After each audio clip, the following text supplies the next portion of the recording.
We are absolutely finishing on a good one because chat, we're going to close out the night finding out how a chicken farmer and some inflatable tanks won World War II.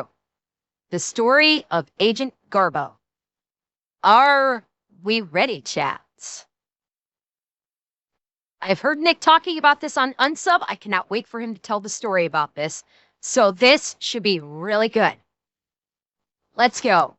Ah yes, the Spanish chicken farmer that trolled the Germans so hard that at most he is responsible for the Allies winning World War II, and at the very least he is responsible for World War II ending years in advance and saving hundreds of thousands of lives in the process. I cannot stress to you enough, I am not exaggerating.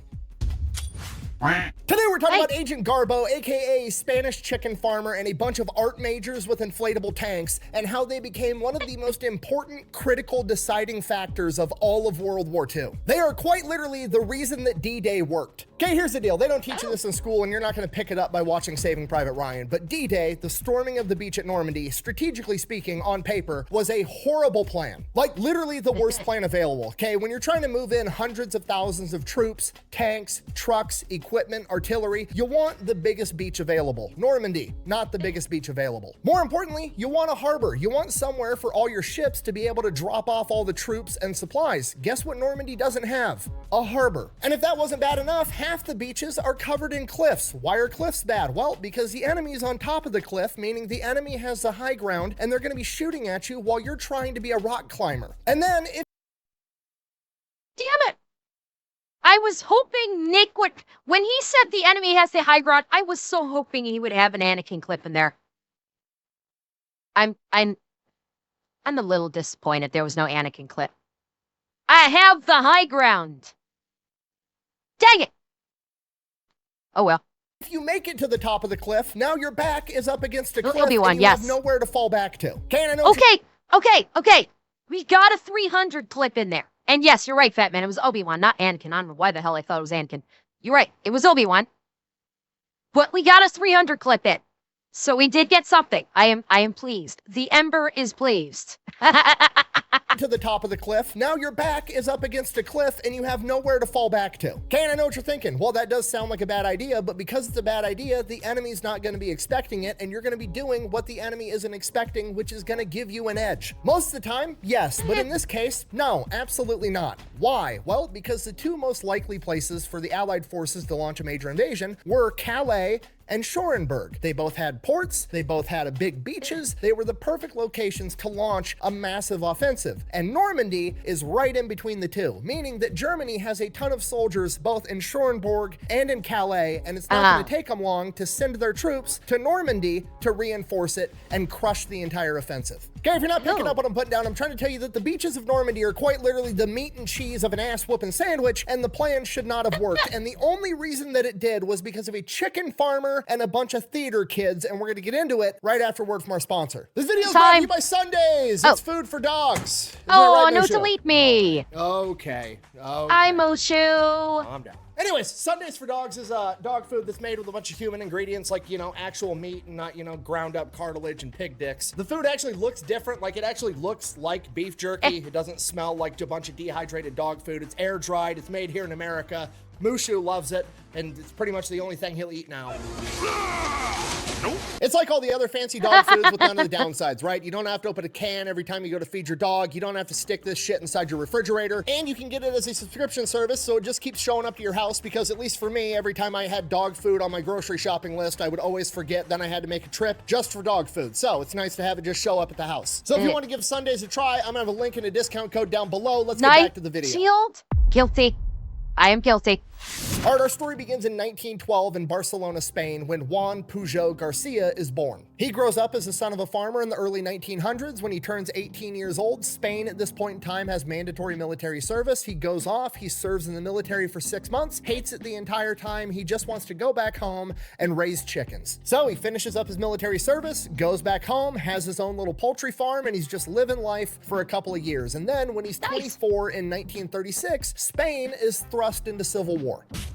Oh, my cow! Uh-oh. Now, I'm oversimplifying this, but essentially the Spanish Civil War had two factions. You had the Republic, which were fascist, and then you had a socialist revolution, okay? So you've got extreme left-wing ideology and you've got extreme right-wing ideology, both of which are renowned for not getting along with one another. And Juan doesn't... Fuck, is that sounding familiar today? I don't think Nick intended it to be, but god damn, that's sounding very prescient for fucking today. Yeah. Are we seeing a repeat of the Spanish Civil War in modern day out fucking everywhere right now? Share right on one side, far left, or the socialists on the other side? God damn. No matter how much you try and learn from it, this is something that's key. No matter how much you try and learn from history, it will always repeat itself. That's something to remember, chat.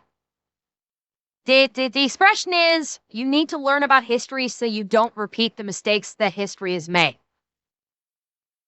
Say it's in that logic. History will always repeat itself. No matter how much you learn, no matter how much you strive to try and prevent that mistake from happening again, it will happen. The only thing you can do is try to be ready for when it does.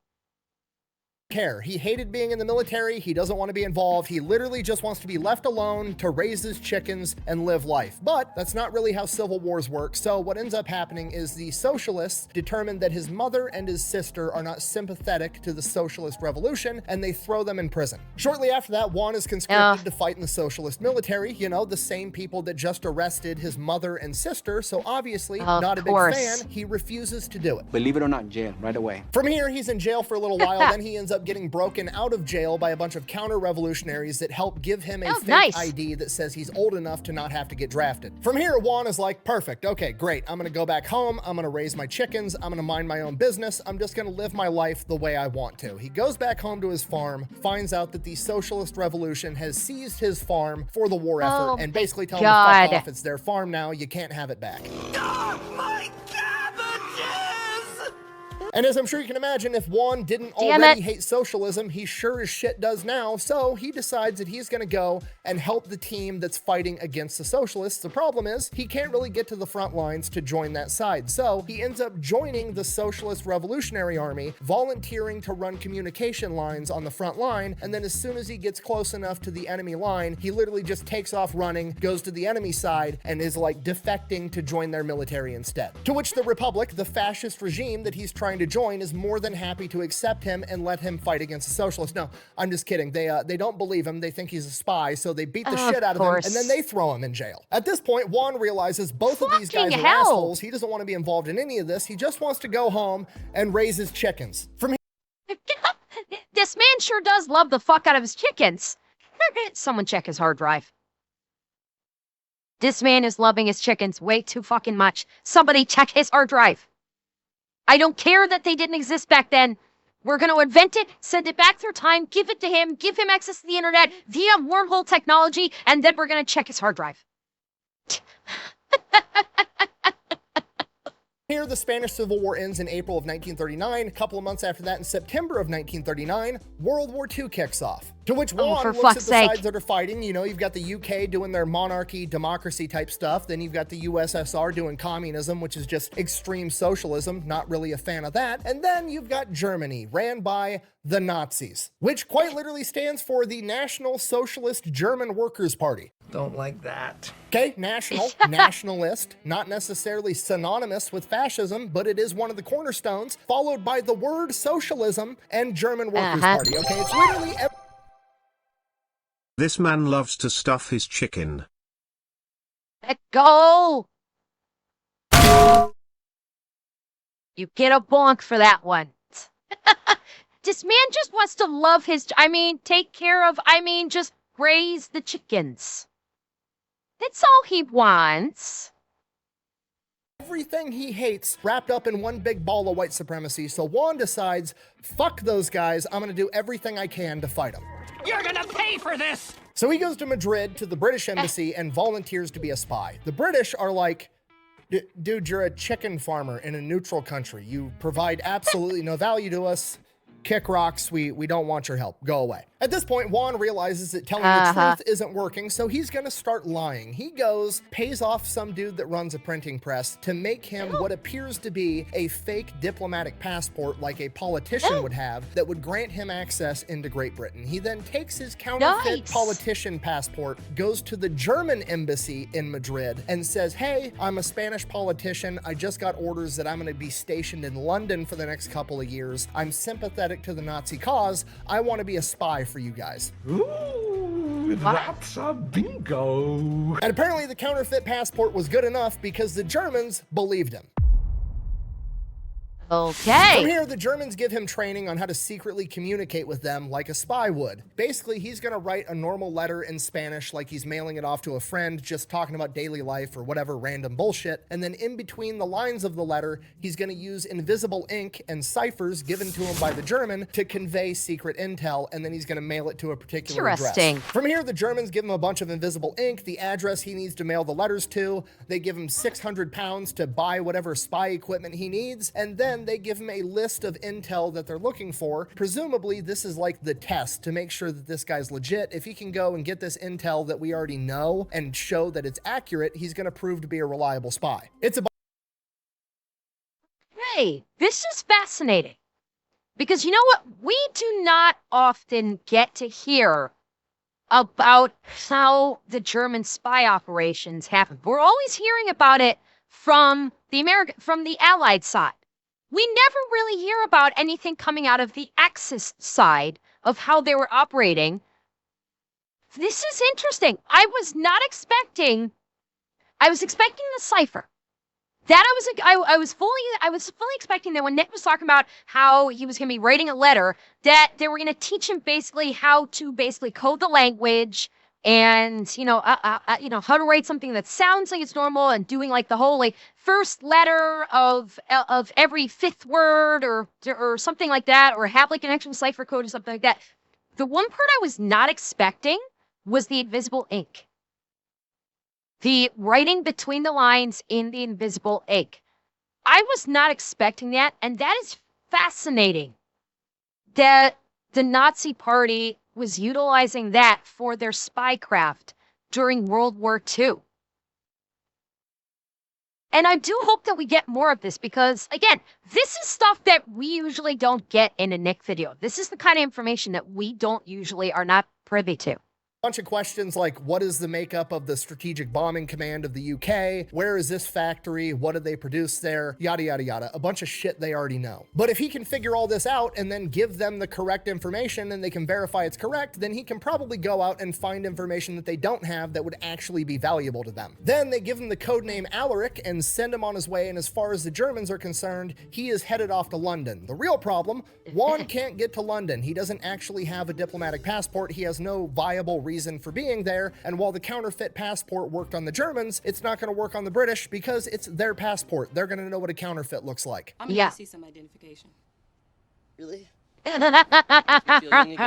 So Juan decides he's going to get as close as he can, which is Lisbon in Portugal. So he heads off to Lisbon, gets a job working at the public library, and then uses his position at the library to get up-to-date newspapers, encyclopedias, military textbooks, and figures out the answers to all of the questions that the Germans had and sends off a letter verifying that he's a reputable spy. And of course, he gets all the answers correct or correct enough, and the Germans believe him. So now... Okay, that's fucking clever. Oh, that is really fucking clever. That he was able to facilitate all getting, like coming up with this idea of getting all of this information without actually needing to actually go to Britain. Huh. Oh, that's smart. Very smart. He's a reputable spy in the eyes of the Nazis. He then goes a step further and uses up-to-date British newspapers to find rental listings and picks out an apartment for, however much it costs a month and tells the Germans, hey, I'm living here renting this apartment. And the Germans start paying his rent for him, even though he's not even living there. What an idiot! Oh, what a loser! Good. From here, the Germans want him to build out an entire spy network, basically covering all of England. They want spies outside of military installations to track troop movements. They want spies at all the major ports and harbors tracking shipping movements. They want spies all over England. Problem, Juan isn't even in England. He's still in Portugal working at a library, so he just starts making shit up. He starts writing the Germans, coming up with all these elaborate lies of all the new agents that he's acquired that are completely fictional. He's like, yeah, I've got, Agent Gimbal who lives in Liverpool. He's of Portuguese descent, and he's going to keep an eye on the harbor for us. I've got Agent Carvel, and he's of German descent. He lives in Wales. He's going to be tracking shipping movements. Hey, what are you going to do Henry Cavill like that? One's going to do Edward Cavill like that and say he's the German. They actually had a fucking... Well, actually, no, he was Russian in that movie. I was going to say, in The Man from U.N.C.L.E., didn't they... I thought they had a German in The Man from U.N.C.L.E., but I think he was Russian, not German. But damn it, they couldn't have gotten, someone else other than fucking Henry Cavill to be the German. Dang it.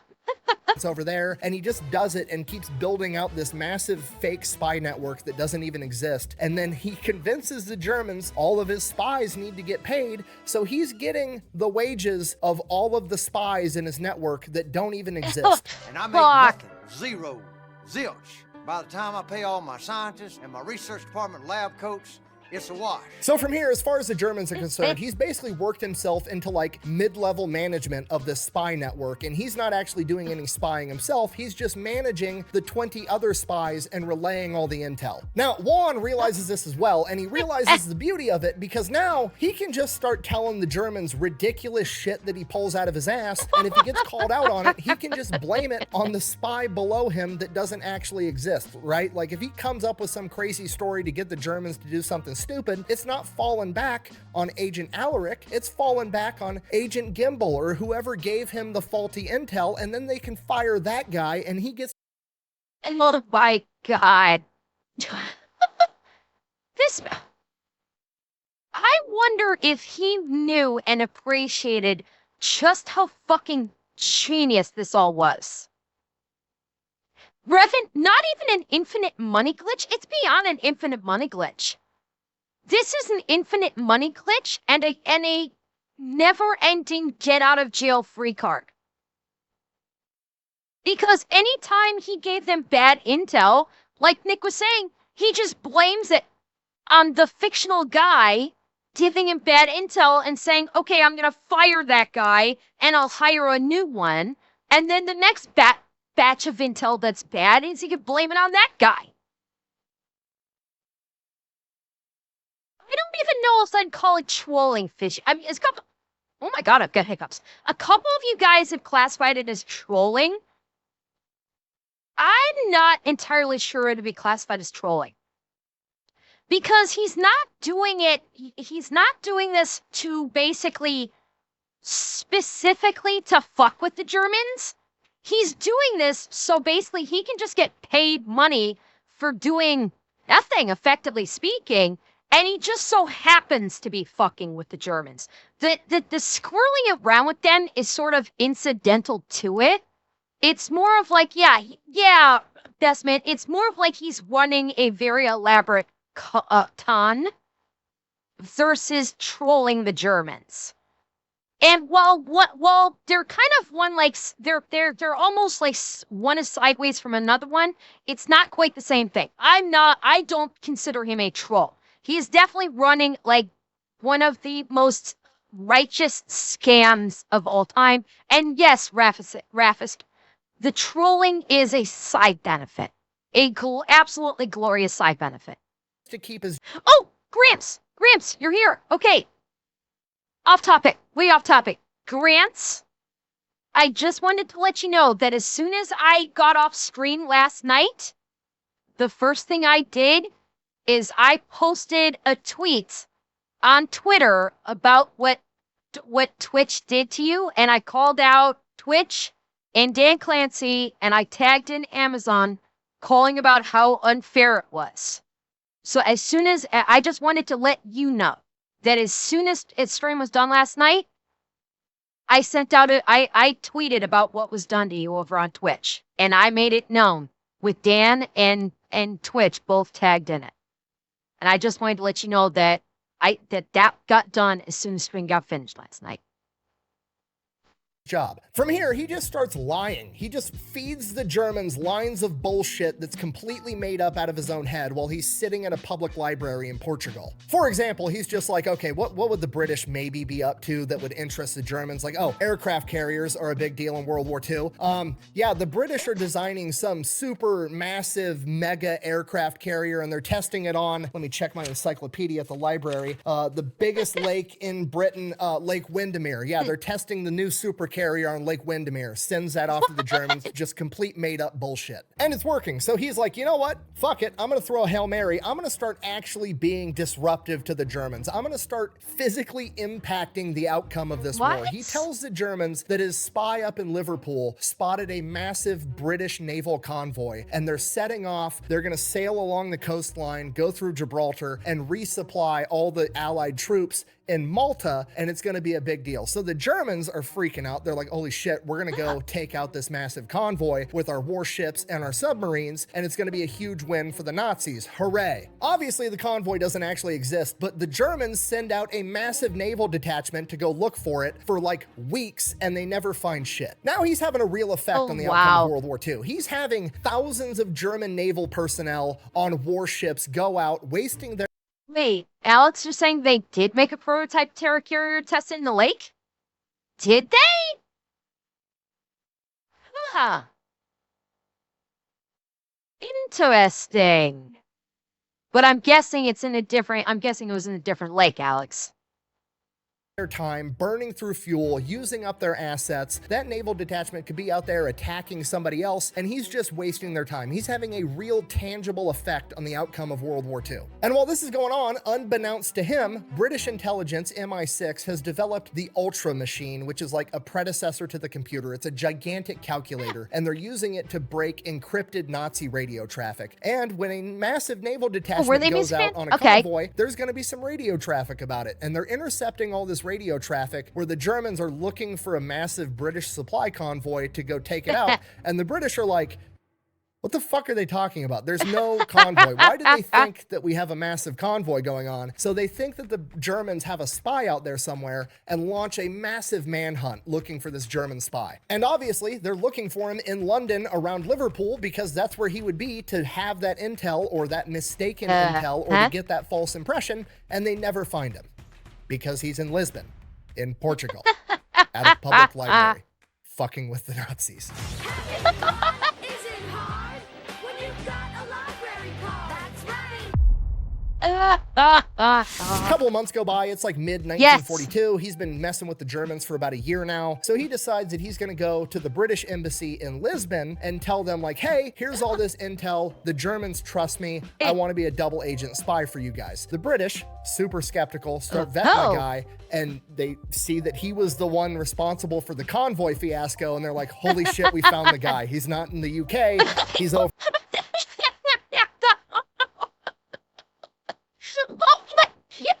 Like, holy shit, we got the guy. We've got the, and I'll say it this time, because now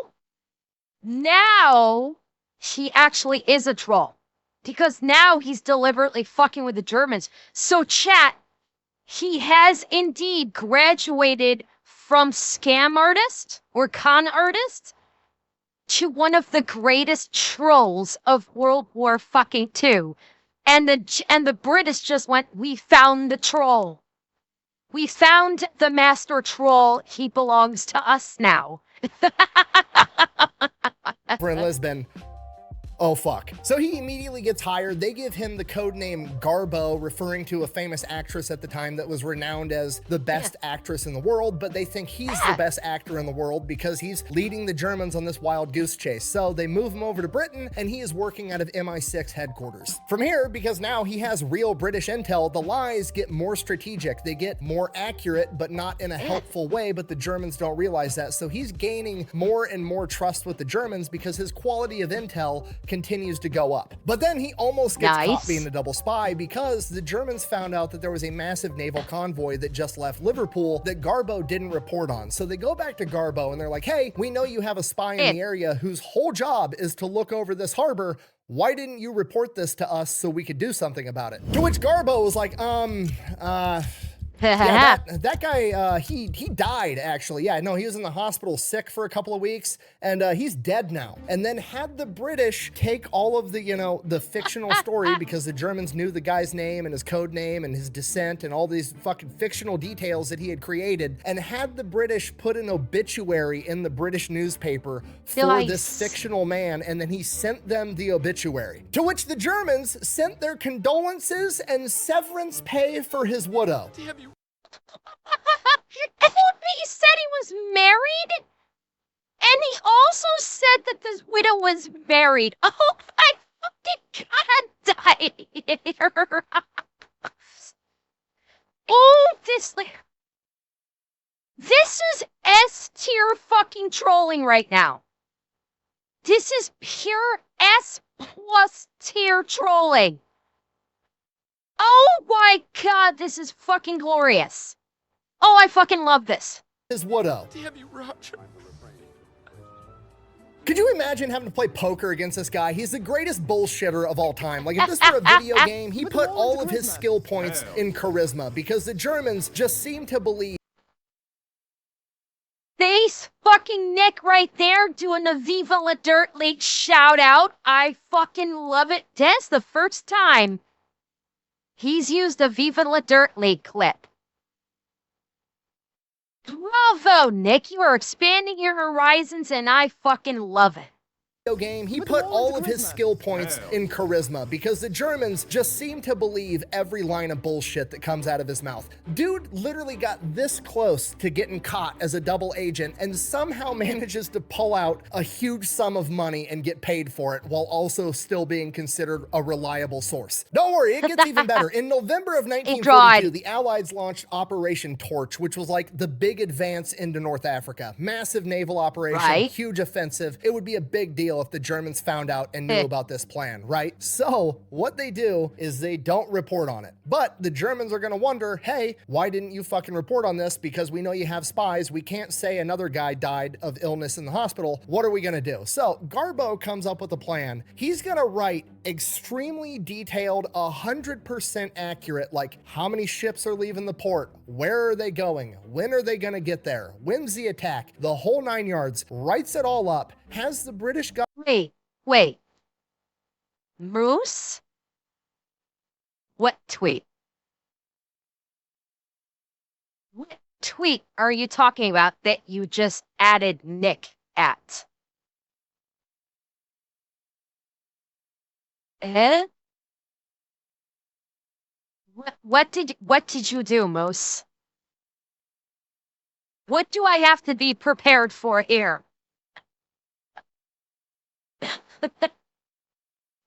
Is it the one about my YouTube channel?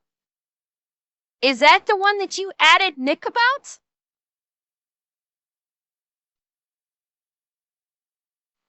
Thing about Gramps. Oh. That was nice of you, Moose. Thank you. Thank you very much. And by the way, I've neglected a few. Gorami, oh no, I always thank Gorami. Overkill and Big Dogs. Thank you both for the follows. Gonna get there, wins the attack, the whole 9 yards, writes it all up, has the British government post stamp it like a week before the attack so they have time to do something about it, but then just hangs on to the letter until the day the attack happens and then mails it off. So the British get 100%. I love the fact that he buzzed himself on it. And Justice Hole or Justin Ice Hole. Fuck you. Oh, thank you for the 5 gifteds. Thank you very much. Day the attack happens, and then males. Not during a Nick, not during a Nick episode, Kirby. No, it's not time. Oh God, not Kirby. Oh God, Kirby, your timing sucks. First you go after Geeky instead of me, and then you come after my boobies during a Nick video. Kirby, we have to have a talk. We need to have a talk, Kirby.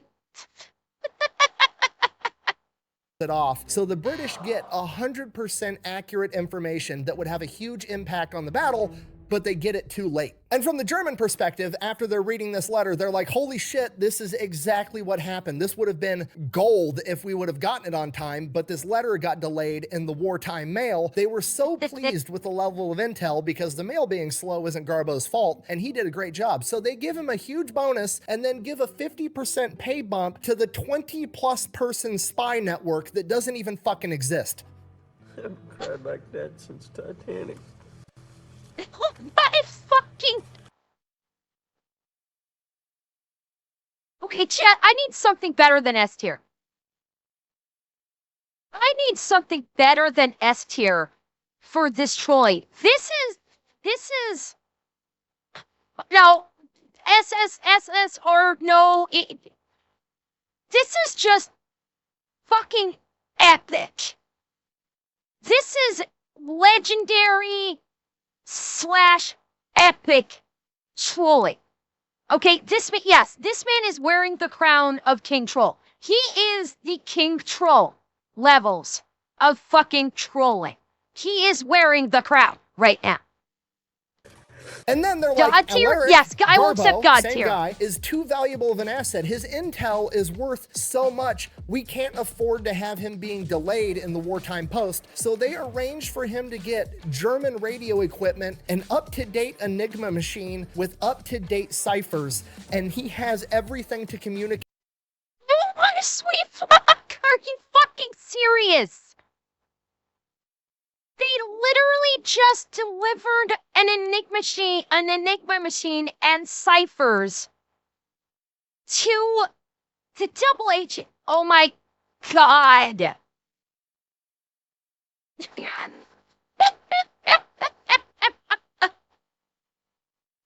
Oh, this is too fucking good. Not only free intelligence hero, they also gave them they also gave the British an Enigma, words are hard, an Enigma machine for them to disassemble and figure out how the damn thing works. They literally gave the British the keys to cracking their entire encryption code.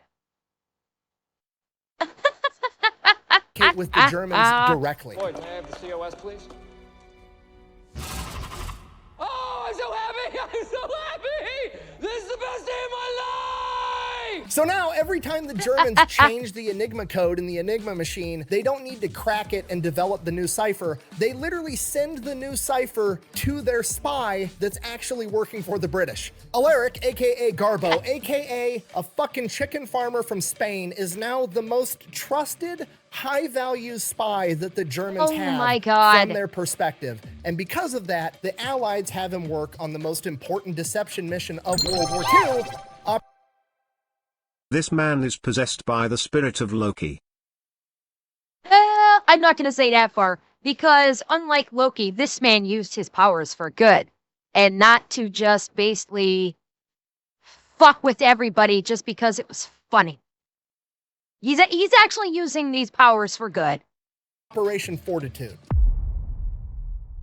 Here we go. Right, Operation Fortitude, it is basically one gigantic psyop. It is the miscommunication campaign to set the stage for D-Day. Now, D-Day in that of itself is pretty controversial. The British did not want to do D-Day. It's a big, risky move, having this massive amphibious landing. It could draw out the war for years or lose the war entirely if it fails, so the British wanted to take the more conservative route of going through North Africa, taking over Italy, and then pushing into the rest of Europe. Okay, nothing wrong with that. That's a good plan. However, it's going to make the war last longer, and the longer war lasts, the more resources you have to use, the more more people are gonna die, and most importantly, America's gotta wrap this shit up because we've got another war scheduled with Korea in like 7 years, so we gotta get this ball rolling. Okay, on top of that, the Soviets are getting absolutely massacred on the Eastern Front, and if the Germans take over there, they're gonna have access to all the Soviet resources, and the Germans are gonna get even stronger, or potentially even worse, if somehow the Soviets pull it out of their ass and they win and they invade, they're gonna take over all of Europe, and I don't fucking like the communists either, so we're not gonna have either of those options. We gotta get in there, fuck shit up, and leave. Okay, General Eisenhower's the Supreme Allied Commander. He's the one running the show, and he's an American, and America says we're doing D-Day. Guess what?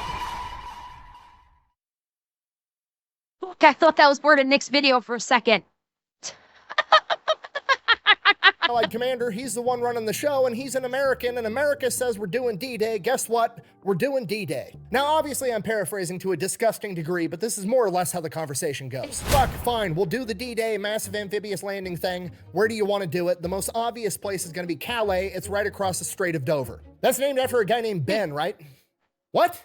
Nothing, sorry, please continue. Okay, the upside of Calais is it's got a harbor. We can land a bunch of troops there. It'd be a good access point. The problem is the Germans have fortified the ever-living fuck out of it and have a ton of soldiers there because it's the most obvious place that we're gonna invade. All right, so we won't go there. What else you got? Well, there's Schoenberg, but it's pretty much the same thing. It's the next obvious place, so the Germans have fortified it. All right, what else you got? Well, I guess the Germans probably wouldn't be expecting Normandy, but there's no harbor and it's covered in cliffs. That's perfect. We're storming the beaches of Normandy. I mean, okay, what about the cliffs? No problem. We'll teach all the boys how to rock climb. We'll have boats that shoot rocket-propelled grappling hooks up the cliff, and then we'll have boats with giant firemen's ladders that go up with machine guns on top and mow down the enemy while the boys are rock climbing.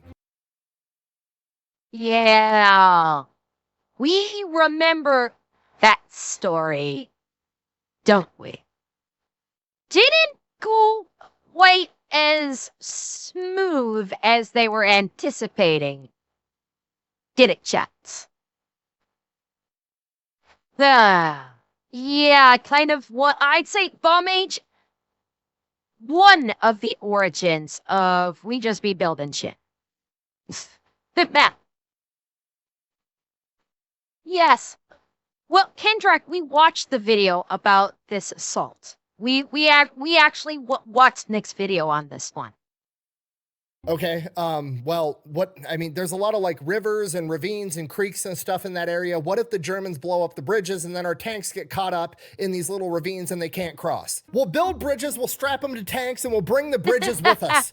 Okay, humor me. Let's just assume all of that works. What about the lack of a harbor? Don't worry about that. We'll make one back home in America and bring it with us. I'm sorry, I think you misheard what I said. I said harbor, you know, like the terrain feature. Yeah, motherfucker, did I stutter? We'll build one and bring it with us. I'm sorry, just so we're on the same page. You're gonna build a terrain feature in America and bring it with you to the invasion. Yes. Yeah, homie, we just be building shit. Nick, if you don't pull out a we be building shit, I'm gonna be disappointed. I know it's HLC's thing, but you guys share stuff all the time. You're the unsub crew. You guys share shit all the time. So, Nick, please, I need a we be building shit. Feature in America and bring it with you to the invasion. Yes, it's not that complicated. We're gonna call it a Mulberry Harbor. It's gonna work great. Okay, if you think that's impressive, we're building a portable star to give to Japan later. Just trust me, we're gonna figure it out. Okay, I guess, what do you need from us? Well, you and the boys over at MI6 got the best spy network in the world. I need you to convince the Germans that we are, in fact, going to attack exactly where they think we're going to attack over in Calais to take a bunch of pressure off of Normandy so we have time to get in there and invade. Okay, I mean, we can fake radio traffic and give them false intel, but they're going to have aerial reconnaissance in the area, and they're going to see that we're not building up a massive army to invade, and they're going to know that we're lying. Okay, so we'll put a massive army there. Yeah, problem, we only have one massive army, so if we put it right across the Strait of Dover from Ben Dover. I get your joke now. Ha! Yeah, anyways, if we put the massive army right across the Strait of Calais How on earth are we going to put the massive army where we need it over in Normandy to actually invade? We're going to fake it, obviously. Okay, here's the deal. I've got like 1,100 artsy-fartsy theater kid art majors that I don't really know what to do with. We're going to put them in charge of this, and they're going to build a fake ghost army that's going to imitate a massive invasion force. So I need you guys to start building fake wooden planes and fake wooden landing ships. I'm going to call the people that make the Macy's Day Parade floats, and I'm going to have them make us like 1,000 inflatable tanks, a bunch of inflatable trucks, and a bunch of inflatable artillery pieces, and we'll start staging up for a massive invasion. Those are and that's pretty much what accurate. happened. America sets about creating a ghost army that's ran by 1,100 art majors known as the 23rd Headquarters Special Troops, and they are sent over right across the Strait of Dover to set up. Wait, when he's talking about, there was, whoa. Okay, so these art majors were actually troops, and they got put into the specialized unit for this project. Oh, that's fascinating. That's honestly fascinating that they had that many art majors in the military. Now, God knows, I'm guessing like this whole unit was created just for them, the headquarters unit. Kind of wonder where they all were before. Like, what other units? I'm kind of curious where they pulled them from.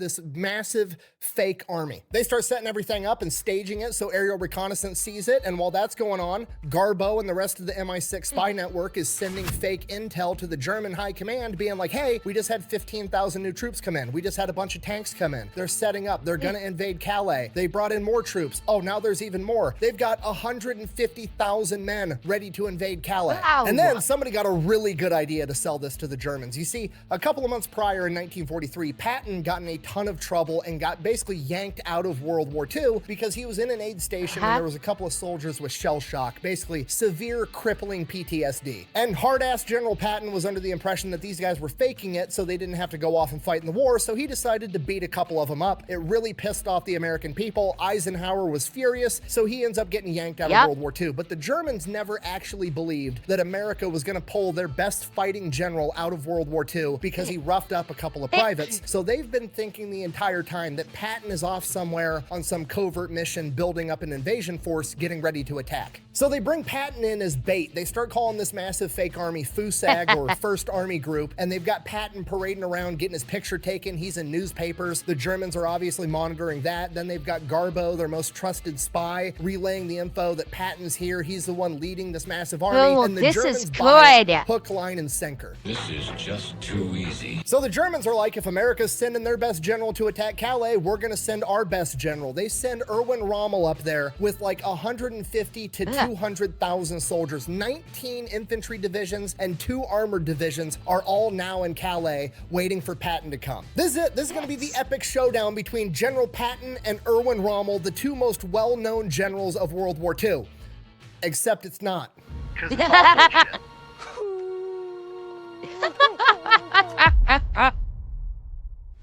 Okay, in the days leading up to D-Day, Garbo and MI6 really set the stage. They tell them like the day before D-Day that a bunch of more troops just showed up, and it's gonna be 2 weeks at the earliest that America's gonna launch this attack. So if there's anything that happens before then, it's obviously gonna be a diversion to try to get you to take some of your troops out of Calais to soften up the target for Patton. Because of this, Erwin Rommel on June 5th, aka the day before D-Day, is like, sweet, I've got some time to kill. Tomorrow, June 6th, again, D-Day, is my wife's birthday, so I'm gonna go back home to Germany so I can play hide the bratwurst and celebrate. So Erwin Rommel leaves.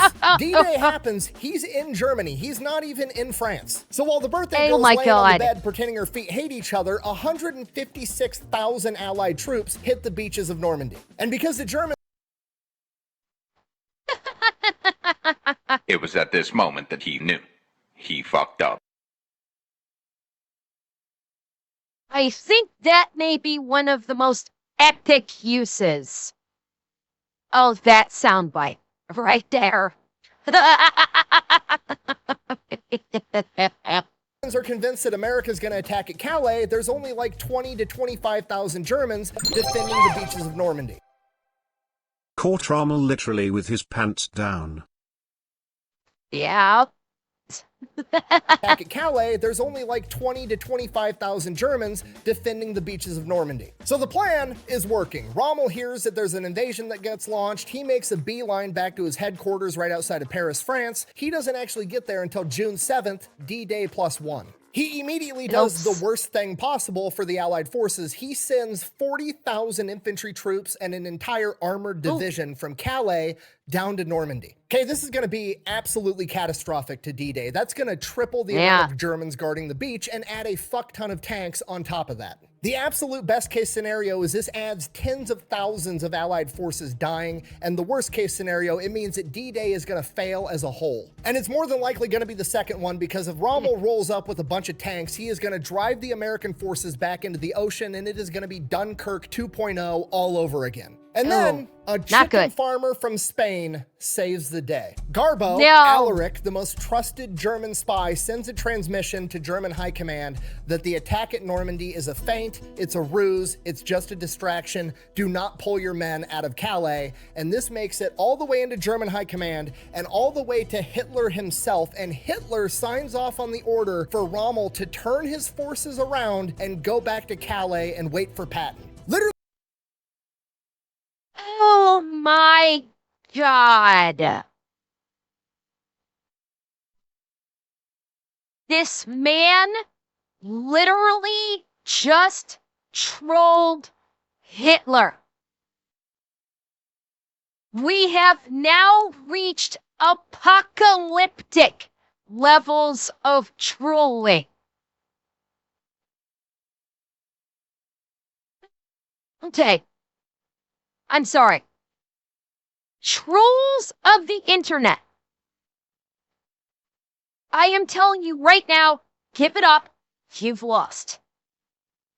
You will never be as apocalyptically legendary of a troll as Agent Garbo, as Agent Alaric.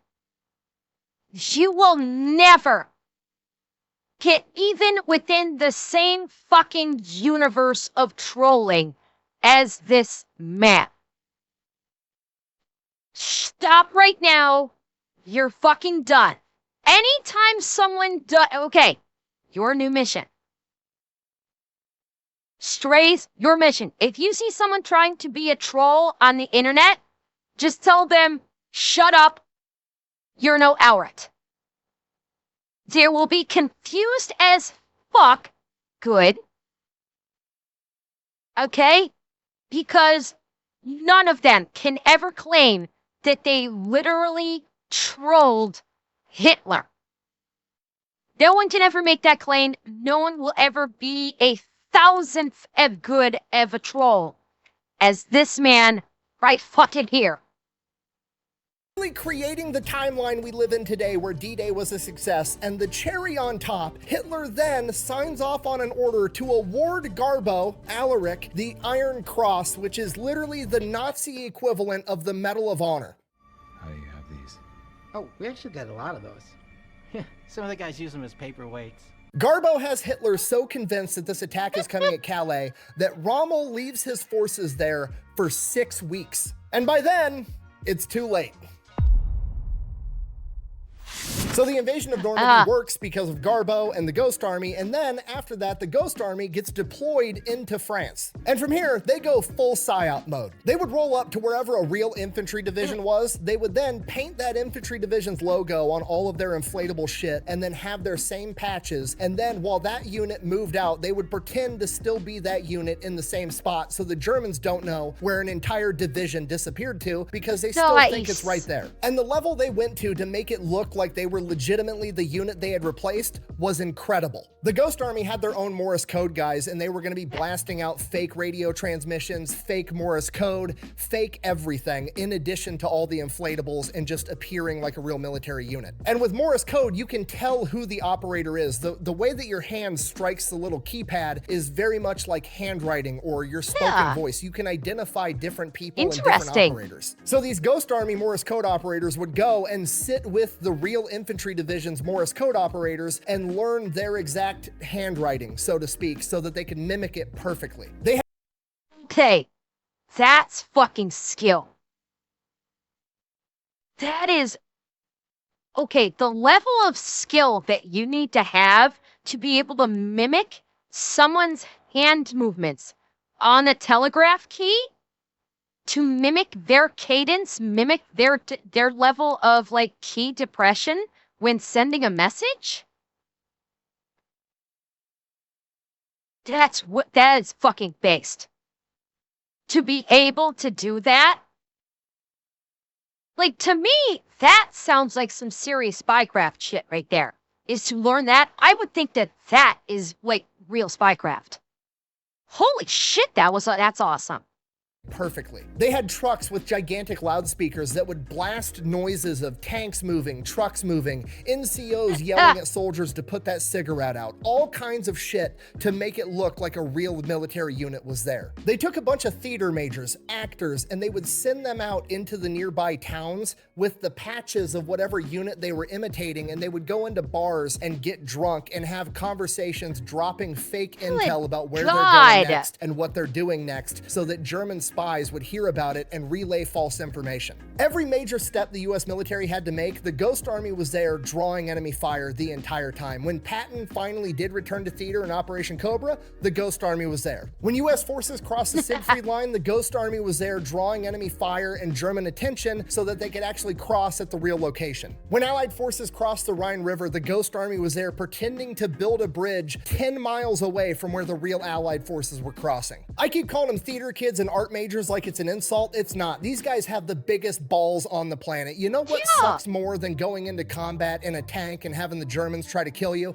Going into combat, having the Germans try to kill you like you are a tank, and you've got a fucking inflatable tank. The Ghost Army is basically the rodeo clowns for the entire US military at this point. The bull rider gets all the glory, but the rodeo clowns are in the ring the entire time saving everybody's ass. Hell yes. Thank you! And to make things worse, this is top secret. They can't tell anybody that's not already in the know, so they have to keep the entire thing under wraps, which means they're constantly running into high-ranking officers from the US military that are asking questions, getting mad at them because they don't think they're supposed to be doing what they're doing, and it just causes a whole mess of issues. My favorite story is the Ghost Army was out on a convoy moving to another location, and some general comes up all pissed off because this unit isn't supposed to be in his AO, and he wants to know what the fuck they're up to. And these guys aren't allowed to tell the general what they're doing, so they fucking lie, and they come up with the best lie ever. They literally tell the general, we're just going around making sure all the street signs are the same size. To which the general is like, why the fuck are you doing that? And they're like, I don't know, man. We just got the orders by our Honestly, not the worst lie, especially when it comes to the military. Making sure the street signs are all the same size. Yeah, Bowmage, 100%. Okay.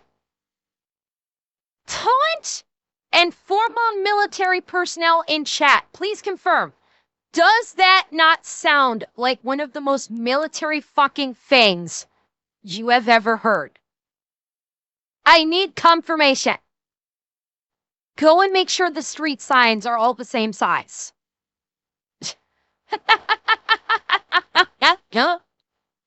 Yes.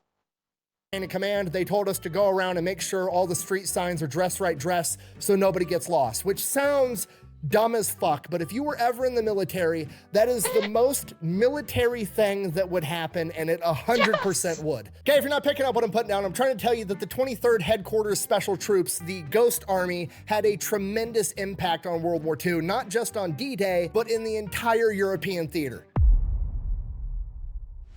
So World War II comes to an end. The Ghost Army is essentially sworn to secrecy. Nobody knows that this even happened until the 1990s. The British find out that Garbo got awarded the Iron Cross, so they're like, oh shit, we should probably give this guy an award too. So they give him the Order of the British Empire, which is the highest ranking award they can possibly give him. Homie literally got MVP playing for both teams. And the Nazis never even found out that he was a double agent. The British then give him a big lump sum of money as a thank you, and then he's kind of worried that Nazi sympathizers are going to track track him down and kill him if they find out that he was a double agent that quite literally preemptively end World War II, if not is responsible for winning the entire thing. So in 1949, he fakes his own death and disappears. From here, everybody thinks he's dead for decades, and then 25 years later, a historian hears that he might be alive somewhere in South America and ends up tracking him down, and he's a teacher that owns a bookstore in Venezuela. So the British bring him back over for the 40th anniversary of D-Day. He gets publicly recognized. He's a hero. He finally gets his moment in the sunshine. He gets to go to Normandy and see where all of the battles unfolded. And then, while overlooking one of the cemeteries at Normandy, he said, and I quote,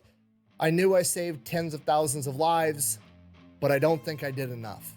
And that is the story of how a chicken farmer from Barcelona and a bunch of theater kids with inflatable tanks helped win World War II. Thank you for watching. Best way to support the channel is go buy some merch over at thefatelectrician.com. Quack bang, out.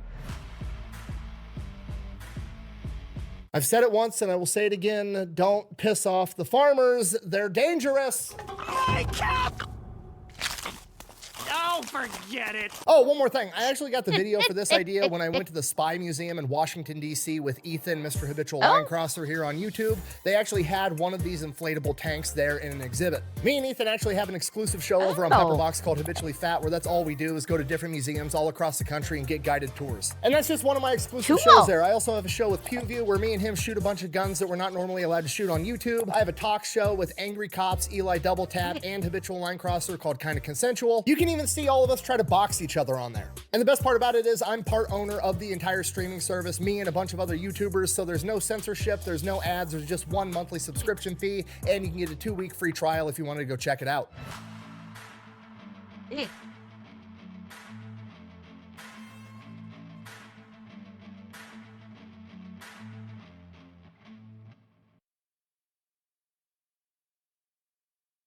Okay, that is just an amazing story.